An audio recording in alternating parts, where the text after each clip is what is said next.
Hey, what's going on, everybody? Welcome to an impromptu Bitchuation Room live stream, as well as a Left Hook live stream with Wajahat Ali of Substack.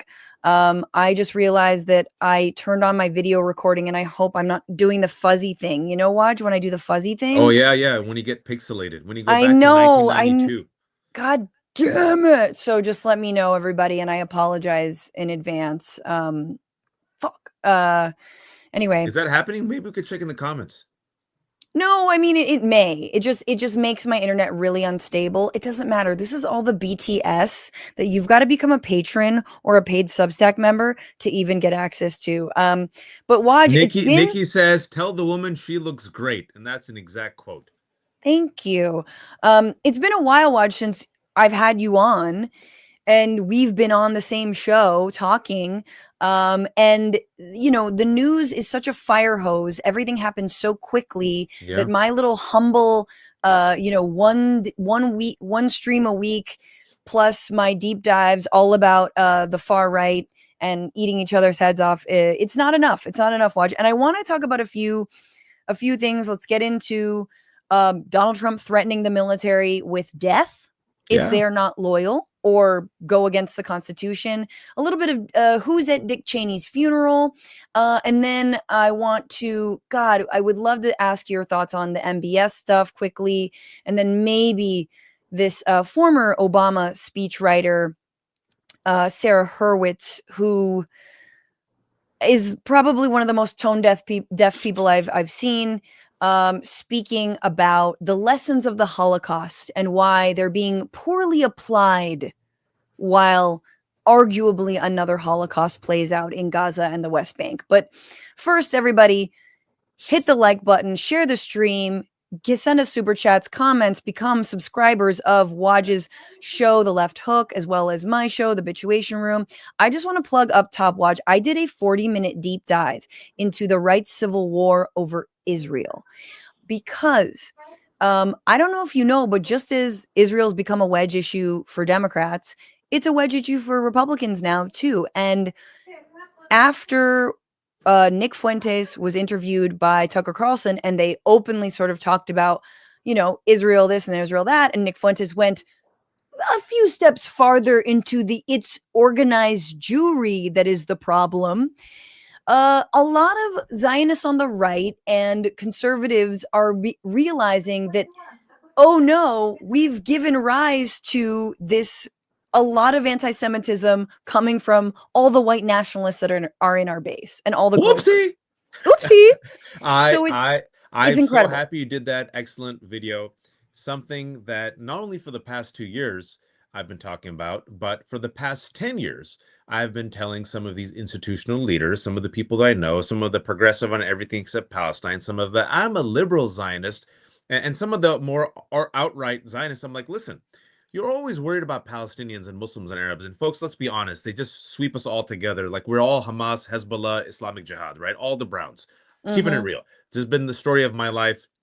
Doesn't matter if you're Ilhan Omar, Rashida Tlaib, Mehdi Hassan, federal judge Manji, Mahmoud Khalil. We're all terrorists That's and right. extremists. So they made the political calculation. Hey, these white Christian evangelicals, they love Israel. Jews, not so much. But we don't believe in their stupid story. So we'll use them and they'll use us. They believe that we, the Jews, need to control Jerusalem in order for Jesus to come back and kill us. That shit's never going to happen. But guess what? White Christian evangelicals, they're our base now. That's Netanyahu's base. And they love the Republicans and we love them. And they also hate Muslims and Palestinians. Awesome. What I've been telling for 10 years, actually Yeah. 14 years, Francesca, because I did this report called Fear Incorporated, The Roots of the Islamophobia Network in America. It came out in 2011. I said, yo, these people who hate Muslims, they also hate Latinos. They hate LGBTQ. They hate women. And wait for it, they hate the Jews. Yep. And then I remember 2.5 years ago, I believe we talked about this. I've been trying to raise the alarm about Nick Fuentes. I'm like, yo, Donald Trump is dining with Nick Fuentes and post anti-Semite pre-Nazi Kanye West. All y'all gonna renounce this? And they're like, that's okay. Donald Trump back then, when he was asked, Francesca, did not renounce Nick Fuentes. A Guardian article wrote that he realized a part of his base was groypers, so he didn't do it. They still went along with it. Yep. And now, voila, like I've said, and I'm going to break this prediction, the present and future of the GOP ain't Ben Shapiro. It ain't Mark Levine. It ain't Laura Loomer. It's Nick Fuentes, Tucker Carlson, Marjorie Taylor Greene, and folks, they don't love the Jews. And ain't me and Francesca saying it. 2 days ago, Laura Loomer said on Twitter, I think the GOP has a Nazi problem. So in summation, face-eating leopards love eating faces, especially Jewish MAGA faces. I mean, and this is my point that I made on the video was like, for this entire time since, the current iteration of the ethnic cleansing in Gaza, right, which is, again, has reached genocidal stages, but has been ongoing, we've heard nothing but from the right that all the Jews who are in the streets protesting for Palestinian human rights, that they are actually bad. They're Yep. actually Hamas sympathizers. Yep. They're terrorists. They're the bad Jews, right? And then, meanwhile, they're like, but we're the good Jews, right? And you totally make the distinction. And it's like, no, they don't make the distinction. They lump all like white Nazis, white nationalists and Nazis. Like, hello, 2017 Charlottesville called and wants you to pay attention to what the F happened there. Nick Fuentes is a product of the Unite the Right rally. We all thought that they made their little debut and then, scurried back into their holes. Nope. No, they didn't. No, they did not. People like Nick Fuentes only rose higher. And the best part is that the person, since Charlie Kirk was murdered, who has benefited the most from his absence is not the state of Israel. It's Nick Fuentes. And he is, many articles have been written about how he is taking up the mantle. So you are 100% right. I hope that, especially for those people who see some Candace Owens or Tucker Carlson clips or Nick Fuentes clips and are like, damn, these seem kind of based. They're kind of right about Israel. I hope you will watch the video and understand that they absolutely are not based. Their hateful ideology, sadly, perpetuates and continues into the issue of Israel as well. It is really not about foreign policy in the way that you and I, and human rights in the way that you and I think of it.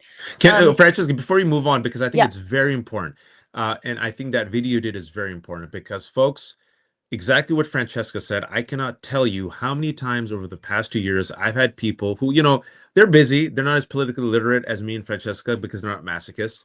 I've been getting clips of Candace Owens. I've been getting clips of Nick Fuentes. I've been getting clips of Tucker Carlson saying, hey, man, look, they're more pro-Palestinian than Democrats. Yes. They're saying something fantastic. I got a clip yesterday from a friend, a Candace Owens clip saying, oh, man, Candace is awesome. I'm like, did you see the rest of the show? Look, this Nick Fuentes guy. Yeah, he's a troll, but he's fantastic on Palestine. I'm like, he's a Nazi. Yeah. And this is where, if I may, the Democrats, I wanted a warning to the Democrats. You cannot escape Gaza. This is a litmus test issue. Marjorie Taylor Greene, Tucker Carlson, Candace Owens, Nick Fuentes, they ain't stupid. They realize this is a Gaza generation. They realize people around the world have been radicalized on this issue. They are courting the independents and the disaffected. They're further to the left on this issue and more correct on Palestine than the Democratic establishment that still bear hugs AIPAC. And if you just want to dismiss them, you're making a mistake, folks, because this is the present and future of the GOP after Cankles dies. Yep. Pay attention to how they're going to go after the disaffected, young people, some Democrats even, people who are pissed off by the genocide, and some independents. They're going to the left on the economy and on Israel-Palestine. Very dangerous. Very dangerous. And I think you are 100% correct in terms of this is squarely on Democrats to be able to nip this in the bud, to change course when it comes to, breathless support of Israel, to actually advocate for ending, U.S. aid to the country, especially military aid. So this is, if we actually are serious about stopping anti-Semitism, we have to be serious about stopping our support for Israel, because yes, there are people who are also licking their chops on this. And look, Nick Fuentes has openly said, I don't care about the GOP losing in 2028. Yep. Because he knows that they will be regrouping for, 2032.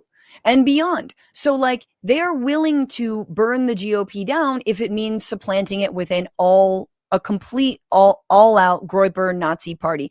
Anyway, now that this video has been thoroughly demonetized, this is also very relevant, Waj, to what the Democrats should and should not be doing. This is a woman who is, her name is Sarah Hurwitz, and she was speaking at the Jewish Federation of North America. It says she's here, an author. She was also a speechwriter for Barack Obama, I believe, for a year, and a speechwriter for Michelle Obama for even longer. So someone who's very much been on the inside of, you know, the Beltway and been in sort of a darling of Democrats. Listen to how she talks about what's wrong with our current discourse around Israel and Gaza and what's been happening. And I want you to remember, this sounds a lot like your boy, not no one's boy, but Van Jones and his not my boy. Not my boy, but his little dead baby Diddy remarks about how it's social media doing this. Take a listen. I think that since October 7th, but really before then, there have been huge shifts in America on how people think about Jews and Israel. And I think just really quickly, small note. She has written notes down for this. She's not going off the dome, you guys. She's thought about this. That is especially true of young people. So we are now wrestling with a new, I think, generational divide here. And I think that's particularly true in that social media is now our source of media. And this, you know, it used to be that the media you got in America was American media, and it was pretty mainstream. You know, it generally didn't express extreme anti-Israel views. You had to go to a pretty weird bookstore to find global media and fringe media. But today, we have social... Shout out to St. Mark's Books. ...social media, which is a global medium, right? It is shaped, its algorithms are shaped by billions of people worldwide who don't really love Jews. And so while in the 1990s, you know, a young... Shaped by people worldwide who don't love Jews, or shaped by Palestinians currently being bombed to smithereens by the state of Israel? I mean, whichever. Anyway, here we go. We're getting to her point. Person probably wasn't going to find Al Jazeera or someone like Nick Fuentes'ed. Today, those media outlets find them. They find them on their phones. It's also this... Equating Fuentes and Al Jazeera. Increasingly post-literate media. Less and less text, more and more videos. So you have TikTok just smashing our young people's brains all day long with video of carnage in Gaza. And this is why so many of us can't have a sane conversation with younger Jews, because anything that we try to say to them, they are hearing it through this wall of carnage. So I want to give data and information and facts and arguments, and they are just seeing in their minds carnage. I want to give data and information and facts and my talking points about how no Jew in the world would be safe without the state of Israel. And all they want to do is show me dead babies. And I'm like, oh my God, babe, we're having a different conversation. And you're just like, what are you saying right now? You're saying yeah, you know, it might be a good thing if young people are immune to your talking points because they're seeing dead children and families and people in tents. Like, maybe that's good. Maybe we should address the carnage first, and then maybe we can get to some points you might want to make. So here she is effectively doing the Van Jones dead baby argument about social media, but there's more. And I sound obscene. And you do sound obscene. Yes. You do sound obscene. Here we go. Correct. Pre-pit. And I sound obscene. This wall of carnage. So I want to give data and information and facts and arguments, and they are just seeing in their minds carnage, and I sound obscene. And, you know, I think, unfortunately, the very smart, bet that we made on Holocaust education to serve as anti-Semitism education, in this new media environment, I think that is beginning to break down a little bit. Because, you know, Holocaust education is absolutely essential. But I think it may be confusing some of our young people about anti-Semitism because they learn about big, strong Nazis hurting weak, emaciated Jews. And they think, oh, anti-Semitism is like anti-Black racism, right? Powerful white people against powerless Black people. So when on TikTok all day long they see powerful Israelis hurting weak, skinny Palestinians, it's not surprising that they think, oh, I know, the lesson of the Holocaust is you fight Israel. You fight the big, powerful people hurting the weak people. This is... Wow.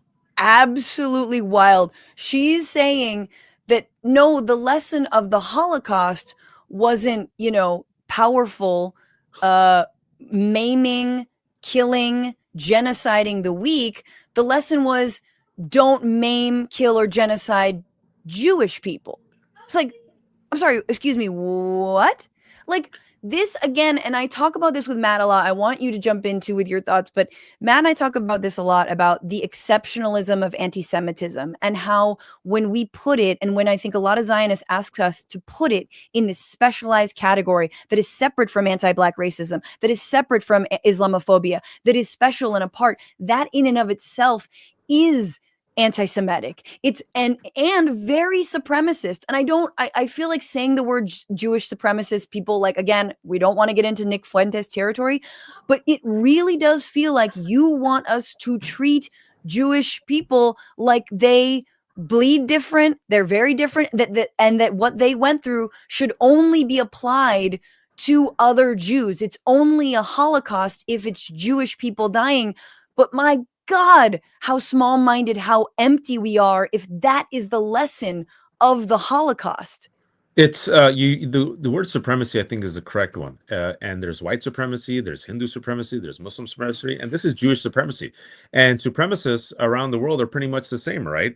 They believe that their suffering is unique. They believe that they're being threatened by others. Their feelings take precedence over your actual pain and suffering, and they need to be made to feel secure, and they cannot suffer from the anxiety. And as such, because they are, say, the master race or the chosen people, then they are the ones who cannot possibly be the barbarians or the violent heathens. That's you. Right. Their job is to civilize you and tame you and keep you in check, and then see whether or not you can meet their civilizational standard and then be accepted into polite society. This is what every colonialist has ever said, any white supremacist has said, any Jewish supremacist. If you go to Israel, literally the settlers talk to me like this: we'll consider giving the Palestinians freedom when they can show us that they'll be safe. I'm like, well, you could also take your boot off their neck. Oh, no, but that makes me feel uncomfortable. Why does that make you feel uncomfortable? Because if I take my boot off their neck, they might kill me. Well, they might kill you because you have your boot on your neck. But if you take the boot off the neck, maybe they'll just be free. That's the same thing that the British said against the Indians. That's the same thing white slavers said against Black people. And that is what's happening in Israel. Folks, I know people might not like hearing this. I've gone there 3 times. It has gone even further and further to the right. It's one of the most polled societies on earth. When it comes to Netanyahu, yeah, a majority of Israeli society hates Netanyahu. When it comes to Palestinians and when it comes to what's happening in Palestinians' occupied territories, 80% of Israeli society is fine with it. It reminds me what, like, when you talk to Black people when they were in the South during segregation, it's the same mindset. And, I've been there, Francesca. Have you ever gone there? I have not. I could tell you my blue passport, me being Pakistani, me speaking English, it didn't matter.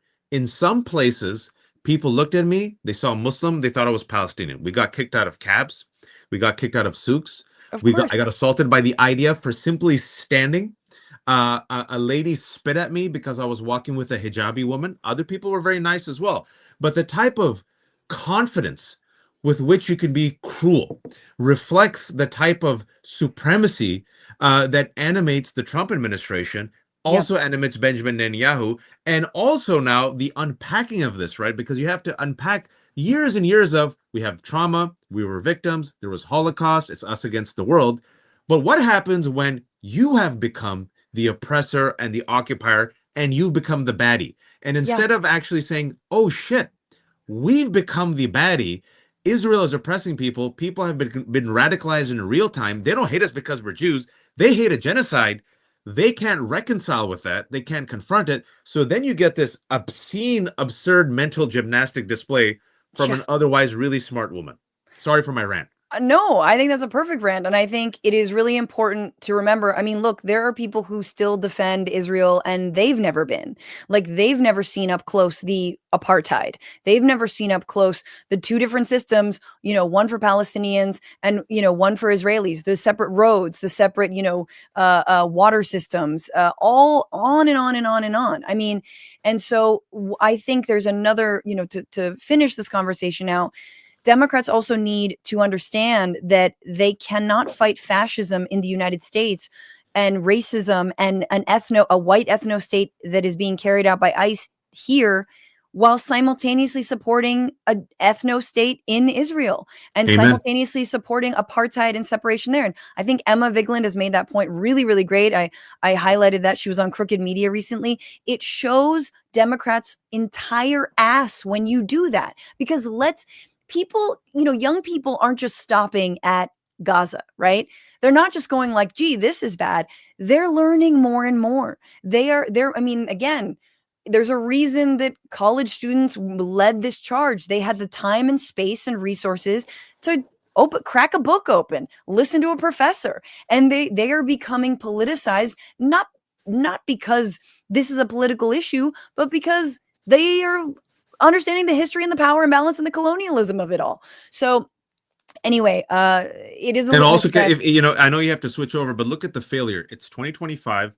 The three sharpest tongues, if you will, the most eloquent individuals who have a quip for everything. When it comes to this issue, they stutter. Gavin Newsom, I find it interesting, Van Lathan, you're asking me this question. I find it interesting. Cory Booker, well, I find it interesting, Jennifer Welsh. That I take a lot of money from many different places, not just AIPAC. Oh, what is it? And then Pete Buttigieg has an answer for everything except this. This is a litmus test issue for any Democrat who wants to have national power. What is your stance on genocide? Are you still sucking at the teat of AIPAC? If you are, I predict in 2028, you will see the Democratic base reject you. Francesca. And I think Zoran Mamdani paved the way, right? I think, I know there's a lot of drums about, whether he supports a challenge to Hakeem Jeffries and all this, but I do think the one thing he was able to nail is he turned that trap of a question, do you believe in Israel's right to exist, completely on its head. He flipped the script and said, I believe it has a right to exist as a democratic nation, as a nation that respects human rights. That is the kind of country that I would support. And now that brings us to, I know I said we talk about Cheney, and maybe we will, but I have to just play this clip because Waj, we are in a moment, maybe before I bring this in, let's just remember, we're in a moment where we know that Donald Trump had a relationship with Epstein, that Epstein was the one, according to him, who could take Donald Trump down. And we know that Epstein was back channeling, not just with people like Steve Bannon and Michael Wolff to tell all about Trump, but also was back channeling with people like Democrat Stacey Plaskett in her line of questioning against Michael Cohen, someone else who was actively trying to take down Trump. Epstein was plotting against Trump, and we are now supposed to believe that no foul play happened when Trump's FBI arrested Epstein and seized all the documents from Epstein's home, and no foul play happened when on the Trump watch, Epstein met his self-inflicted demise. Sure. And this is how, look, I'm going to replay the whole of this because there's a lot to get through, but this is how, if we're not supposed to believe that any foul play happened, here is Trump's response to the foul play that happened when the Saudi government kidnapped, drugged, and killed and dismembered a journalist in their embassy. And this was Trump's response about that journalist, and as he's sitting next to MBS. Who was president? There would be nobody bringing in $21 trillion, that I can tell you right now. As far as this gentleman is concerned, he's done a phenomenal job. You're mentioning somebody that was extremely controversial. A lot of people didn't like that gentleman that you're talking about. Whether you like him or didn't like him, things happen, but he knew nothing about it.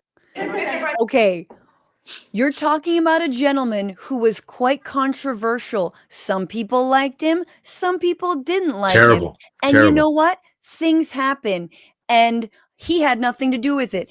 Waj, you could word for word take this being about Jamal Khashoggi and Jeffrey Epstein. I mean, I'm sorry to his family to even equate them, but you understand what I'm saying, right? Someone was offed because they were inconvenient, and things happen. I'm really glad you're playing this, and there's a lot to play in that clip, but I think we have to focus on that. The things happen.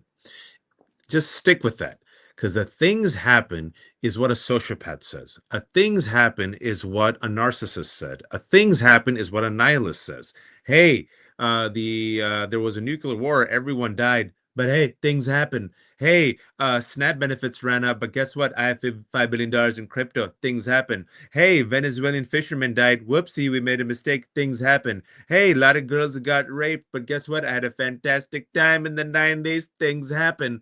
Jamal Khashoggi was a U.S. journalist who went to a Saudi embassy in Turkey.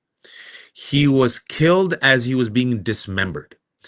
He was killed because he had the audacity as a journalist to turn on Saudi Arabia and the MBS regime. MBS could not tolerate it, so he killed this journalist. And then, by the way, they effed up the cover-up. Turkey has the video. Yep. The RCIA during Donald Trump's first administration concluded that MBS knows about it. Even MBS, if you watch the rest of the clip, he seems kind of embarrassed. He doesn't say, I didn't do anything. He didn't say that.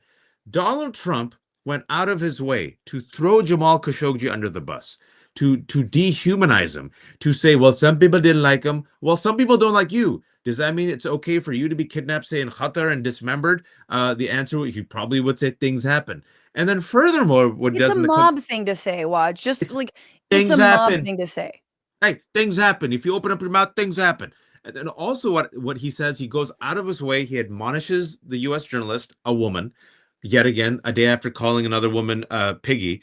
He lies about MBS's involvement. Even MBS knows he killed Jamal Khashoggi. He throws Jamal Khashoggi under the bus, which means he'll throw anybody under the bus for the right price. And then he says, MBS is fantastic on human rights. This man tortured women who simply wanted human rights. He killed Jamal Khashoggi. There's no dissidents. And he did a red wedding coup to gain power a week after Jared Kushner left and gave him the green light in the first Trump Dude, okay, so administration. just explain a little bit more, because I saw you sadly on Piers Morgan talking about the I'm red sorry. wedding. I mean, this is when MBS basically locked members of his own family in their hotel rooms and like forced them to leave the country.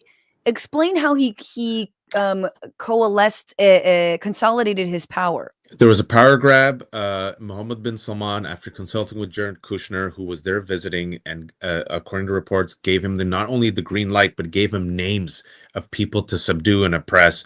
Jared Kushner leaves less than a week later. Mohammed bin Salman then does, if you will, a soft coup, locks fellow family members, people who might be against him in a hotel, pretty much puts the pressure on them, says, okay, we could do this the easy way or the hard way. You submit, bend the knee to me and my rule. You give over some assets. If you don't, you either disappear or I take all your money. Less than a few days later, all of them say, I love Mohammed bin Salman, the greatest ruler. A red wedding coup, just like that. And then the first trip that the Donald Trump administration, the first term, remember where they all went? Saudi Arabia. And then guess who got $2 billion investment from the Saudis for his strange firm that does nothing? Jared Kushner. Public Investment Fund and the private equity shop named Affinity Partners, by the way. And that was in 2021. And yes, then in 2022 and 2020, as Trump was out of office, there was a lot of Gulf shit happening between the Saudis and the Trump. Witkoffs just got $1.5 billion, both the father and the son. Saudi Arabia has bought up The Gulf. Witkoffs did? Yeah, so the Gulf states have just given this big story that people missed up on, that they were there, they got 1.5 billion. And then also, let's remember that MBS famously said, I have Jared in my back pocket.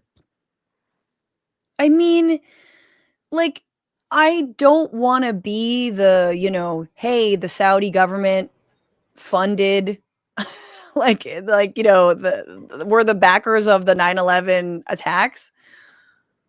But they were, right? Like, I mean, what are we talking about here? Like He's also a dictator. He's also a brutal dictator that killed a U.S. journalist, and our president didn't give a shit because he got paid off. And he's like, welcome. And all the Islamophobia, the anti-Muslim bigotry, Zoran Mamdani bringing the Islamic Caliphate. Hey, if you're a billionaire and if you give Donald Trump money, he'll sell AI to you. Hell, David Ellison is there, hardcore Zionist, hater of Palestinians, was there at the dinner. David Ellison, who gobbled up Paramount, David Ellison's daddy, who gobbled up TikTok, and now they're trying to gobble up Warner Brothers Discovery. Guess who was kissing up to the Saudis and MBS?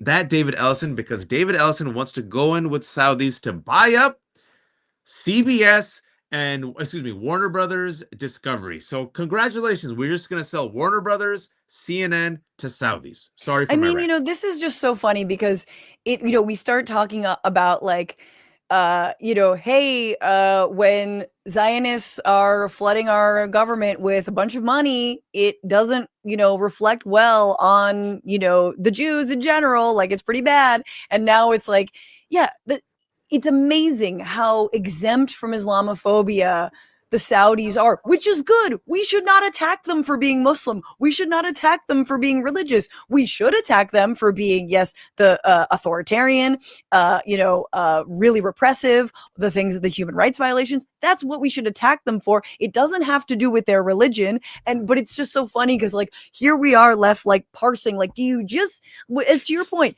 you see what you just did to Zoran for being Muslim? You see what you did? You see what the fucking Ellisons, like, these are people who are like, oh no, we're gonna do some cartoons making it look like Zoran's the 9/11 attackers. Here you have the actual 9/11 attackers. I mean, the country where they came from, and it's like, I don't want to play into Islamophobia, but holy shit, can you not see this double standard? No, and look at Qatar. Donald Trump himself criticized Hillary Clinton because she got a donation for the 2016 election from like some Saudi billionaire, right? And so there was so much pressure that Hillary Clinton had to return. Folks, remember that she had to return the donation. And then Donald Trump said, Qatar funds terrorism, they fund Hamas. Yes. And he said that you can see the clip. He said it openly. Oh, Qatar wants to have a resort in Doha, a Trump resort, and Qatar wants to give me a $400 million plane. Hey, Qatar, whatever it is, come by. Hey, you want to train in Idaho? I'll give you air facility. Qatar. It's funny because when Kushner was more close to UAE, and they were all really pissed at Qatar for like its soft power and for like Jazeera and other shit. Like they got Jazeera labeled as like a foreign, or they almost got it labeled as like a foreign agent. And like Kushner was all up in that deal, making sure that they were trying to oust Qatar. And Qatar was like, well, okay, we'll just buy him off too. Like that'll be our strategy. Anyway. But the sheer naked hypocrisy, you said I was on Piers Morgan yesterday, folks, it was wild. I've had to, which is fine, like the rest of us, endure Islamophobia, anti-Muslim bigotry since the war on terror. It's been so naked, so disgusting. Ilhan Omar, Rashida Tlaib, Keith Ellison, and now Zoran Mamdani. And these Republicans, there were these two Republican reeks on with me, Chris Rufo and Buck Sexton, who've been all in with the Islamophobia, the fear-mongering on Mamdani. And I, as the Muslim, was saying, maybe we shouldn't let Saudi Arabia, and specifically this tyrant, buy up American democracy and American institutions, and maybe we should hold them accountable. And they were like, no, this is fantastic. Come on down, Saudi Arabia. You should really have just said, I mean, did you point out the hypocrisy? Because I do think you should have been like, okay, imagine he's the MBS wants to run for mayor and he's a democratic socialist and wants to give everyone universal childcare. Does that change anything for you? Well, Piers closed the show, but that was my second point. The first point I made was, wow, I've been waiting 24 years for Republicans to embrace Islam and Muslims and embrace the Islamic takeover. And then Buck and Chris's face like started contorting. I'm like, thank you for finally embracing Islam. And Piers was like, okay, that's the show. But they basically, and again, people in the comments are pointing out it's just about being rich. And look, rules don't apply to rich people. There you go. Their own propaganda does not apply. Propaganda is for the pigs. Propaganda is for the rubes to, lure in with their Islamophobia. But, they can like be buddy and best friends with Muslims. That's totally fine. And, you know, because it doesn't apply to them, because they're rich enough to X themselves out of their own bullshit matrix that they've created. Just before we go, we should wrap it a little bit. We gotta talk about Cheney. I mean, I think we should do the Cheney. Okay, so Dick Cheney is dead, and I'm sorry if you're hearing this for the first time and you don't have a bottle of champagne ready. You know, I apologize. But yes, he is, as I say, enjoying hell way too much. It's actually not punishment for him. Like, all of his favorite people are there. He loves it. But here is, again, every time sort of a awful person dies, and okay, whatever, vice president, that was like his 5th job. Number 1 was like torturer, you know, weapons dealer, you know, like fucking war profiteer. Like, those are his first few roles. Yeah, okay, vice president. And here you have all the who's at the funeral. You got Bush, obviously, and Laura. You've got Al Gore doing a little head nod. Hey, there's a little head nod over to the guy who he should have fought at all when his election was stolen from. You got Biden over here. Biden and Jill next to Vice President Harris. Everyone's having a great time. Oh, who's that? Mitch McConnell. Mitch McConnell's alive. Wait, okay, first of all, Mitch McConnell's alive. But that's not that. There he is, Mitch McConnell and Elaine still together, going strong. Pence is alive. Who's this guy? Pence. That's Vice President Mike Pence, back from the grave. I'm so glad he's decided to stick his neck out in this dire time for our democracy to be at a dead war criminal's funeral. Just incredible stuff here. Everyone's got to be cordial and unwrap, you know, cough drops for one another. I think that's... Sorry, continue, Francesca. Well, there is a little bit more, but please give me your thoughts. I think that was I'm glad you brought up that video, and that encapsulates the problem. It's a big club and we ain't in it. It's a broligarchy. The town protects its own. It doesn't matter if you're a war criminal who engineered the most disastrous foreign policy decision of our lifetime. You and I were young students. We marched against the war. Over 1 million people were killed. Dick Cheney profited off it through Halliburton, private military firms. American soldiers died. They engineered fake evidence to go to a war. They killed Iraqis. They killed Afghans. They droned Somalis and Yemenis. They passed the Patriot Act. They created ICE. They created the military-industrial complex that Donald Trump is now using against the rest of us. They did NCERS, a Muslim registry. The Islamophobia that ran rampant thanks to the GOP was used by Donald Trump. And according to Spencer Ackerman, without the war on terror and the Islamophobia of that Bush administration, the neocons, Donald Trump would never become president. This man should be in The Hague. This man should be mocked and ridiculed for life. This man should have been tried and arrested for war crimes, just like all the other engineers and architects of the war on terror. I stand by that. Instead, what happened? And I'm saying this again, I know it's painful for people to hear. They all failed up. The 2008 economic crisis, all the engineers failed up. And this is what's going to happen. What you just saw right now, that's the divide, folks. None of those people are our friends. I'll say it again. None of those people are let me put up even some more faves, maybe. This is at the funeral. Jesus. That's Anthony Fauci. That's Rachel Maddow. Jesus. I mean, I didn't see this. That's Carville, right? We all knew that. We don't give a shit about Carville. That's Hillary Clinton, I believe. I think I know that profile. Like, what is Rachel Maddow doing at Dick Cheney's funeral? Come the on. Rich are their own tribe, Francesca. The rich are their own tribe. You don't have to go. You could also not go. Like, that's always an option. I know you're going to see like friends or whatever, but like, unless it's for a report or she's talking to people, which it doesn't seem like she is. I mean, again, this does not undo, like, I'm like, Fauci, what are you doing? This doesn't undo Fauci or Fauci's good work, but you're a little bit like, you know what's a bad look? You at Dick Cheney's funeral.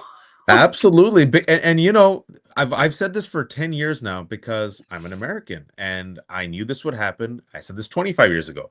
Once Dick Cheney dies, this is what will happen. This is what happened. I look at George W. Bush. Look how the media treats him.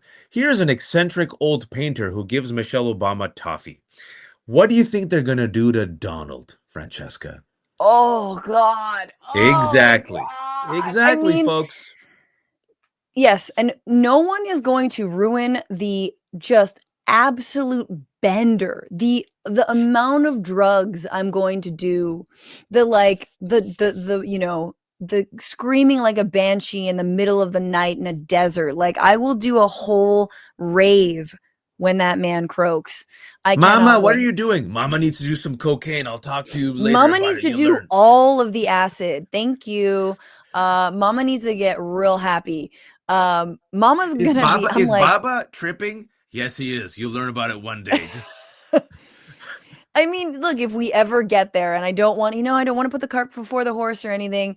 But yeah, is really wild. And I was talking to Jasper Craven, who's a journalist who wrote a whole piece about Pete Hegseth, and it's very yeah. interesting to see that Pete Hegseth and like Ron DeSantis and like JD Vance and some of these people who are currently in power are not actually the isolationists that their MAGA base might otherwise think. These guys, I mean, like Pete Hegseth is a rabid, like pro-war secretary of war now, crazy Islamophobe, wanted to see more action in Iraq, wants to get all the war criminals back into his cabinet, and into his administration. He like these are the psychos. It's not like MAGA left behind the neoconservatives. They just Nope. lifted up the guys who like they don't want a nation build. They don't like they just want to go kill. You know what I mean? And it is like, it is a scary times, and now Donald Trump is threatening to punish any seditious behavior. If Mm, you in the military and you refuse any orders given to you to, like, I don't know, go open fire on American citizens who are trying to exercise their right to vote, or police them, or go attack a blue city, it's seditious behavior punishable by death. This was Donald Trump being triggered by a video that Democrats in Congress put out to say, look, we understand it's a hard time to be in the military. You have a duty and you can refuse to comply with orders that are unconstitutional, like being deployed or aggressing upon the American people. So punishable by death. hey, Francesca, things happen. Things happen. Things It happen. would be a shame if something happened to the military. Wajahat Ali, thank you for joining me for this brief but glorious little live stream. You go be a dad. I'll go eat my food and be a mom. And where can people find your God? You're like the king of DM slides. I could tell. I wish. I wish. The people that you pull for your show, though. Yeah, I think it's because like it's 1 degree of separation. I think they mistake me for Mehdi, and then once they get on, they're like, "Who's this?" And I'm like, "My name's Wajahat Ali," and they're like, "What's a? Surprise! Did you say Warbalot?" I'm like, "Sure, Warbalot." I think that's what happens. But you can see it's the left hook. I'm a tired dad. I got to take my girls to Wicked for good. The women won out in my family, so we're gonna go see Wicked. But we have really great conversations, and I'm just happy I was finally able to talk to someone about Dick Cheney because it's been bothering me all day. And we're of a certain age where we came to political consciousness during the war on terror. It's a Yes. watershed moment for people like you and me. And you cannot gaslight me about the war on terror. You cannot gaslight me about the neocons. You cannot gaslight me about Dick Cheney. And to see that pathetic display reveals to me that the oligarchy, the town will protect its own. The corporate media, the politicians, the wealthy will protect their own, which is why more and more I see that, and I'm like, we need the type of generational change and energy. We need the more Mamdanis, the AOC. Yep. We need more radicals, because they need to fear us, Francesca. They Yep. need to know that if you're not on the right side of history, you're not going to get this hagiography from our generation. We're going to shit on you and your legacy, and we're going to piss on your grave. figuratively. Yes. Oh my God. Where is Cheney's grave? Like because like they will have like some sort of piss protection system for Dick Cheney's grave. They haven't figured it out yet. Just like they kept him alive for like 20 years with no heart, they'll figure out how to do like a pee protection system for his grave. Thank you to Moondragon. Thank you to Rachel Atwood, who says America's Unhinged season 2? Oh yeah. Thank you, Tracy Ava, some fans and friends. Thank you, Bradley, for the super chat. And thank you to Ginger and Everything. MAGA and Dems have the same sociopathy, just different methods. They won't stop till we've rolled back capitalism to chattel slavery fueled feudalism. Yeah, I mean, and the Dems will be like, well, we have to go back to feudalism. I mean, think about this. We need to win over Chet. Let's compromise with Jim Crow. Should we compromise and go back to Jim Crow? You know what, though, folks? It's a good point. Listen, they would rather Kamala Harris was told to bear hug the Cheneys and drop kick a pro-Palestinian activist. and they still haven't learned. They still haven't learned. So I want you to think about, look what they did to Mamdani. They still haven't learned, which is why we have the numbers and have to put the pressure on them. And if they won't change, we're going to get rid of you. We're going to cull you and you're going to be out. You're going to be done. Absolutely. God, they cannot retire or die fast enough. I mean, truly. Waj, thank you so much. You're the best. Everybody do all the things, click all the buttons, send all the love, and we will see you next time. Bye.